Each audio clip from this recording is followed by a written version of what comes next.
Hold on 1 second. I got Sarah. Hey, hi, Mayor Pete.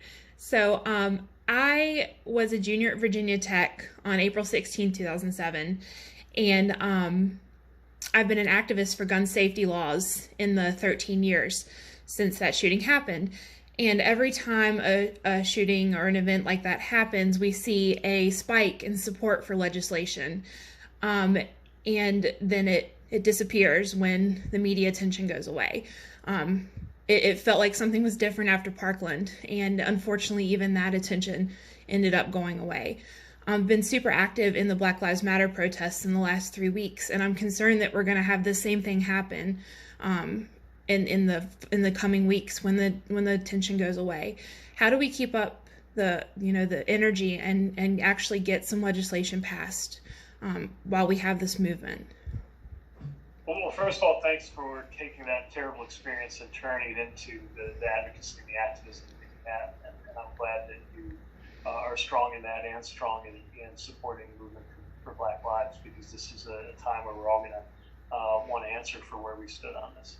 And you're right, there's a parallel, I'm afraid, between all the times that there was a hope for a breakthrough in racial justice, and many times there was hope for a breakthrough on gun safety and gun law. And I've been asking myself that same question.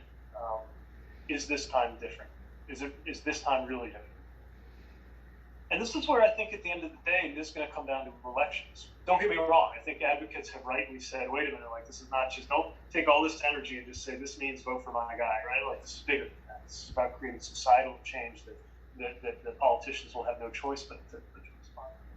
But also, as President Obama, I think, eloquently reminded us when he spoke on this issue, in the end, this is about making sure specific laws and specific policies and specific institutions change.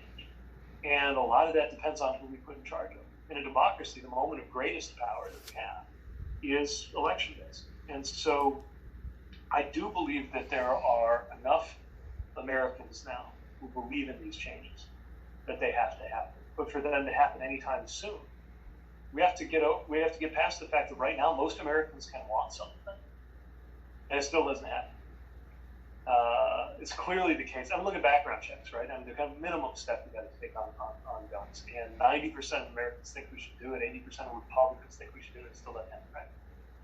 And that's a question of our institutions. That's why democracy, this always important but never urgent issue, this deep, meaningful but not quite sexy enough issue of process, right, is so terribly important. If we have districts that are drawn in such an unfair way, if we have money continue to play the role that it does in politics, if voter suppression goes unpunished and uncorrected, if those things continue, then it'll never be enough to move the people, because the people will be thwarted by the process.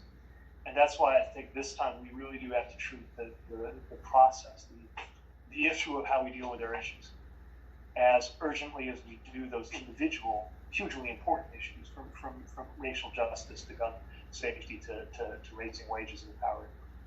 But I think now's our chance to do it. The good news is, because of the way the calendar works, if we do it in 2020, if we get redistricting reform now, that'll last long enough that we can consolidate those gains. And then, after years of this bottled up frustration, right, we could have one of the most fertile and productive periods of American policymaking in modern memory, certainly in your lifetime of mine. That's the chance that we have. So this moment of mobilization can't just be about what we're against. It's got to be organized around the hope of what we're for. And even in this moment, especially in this moment, I think it's a good time to be open.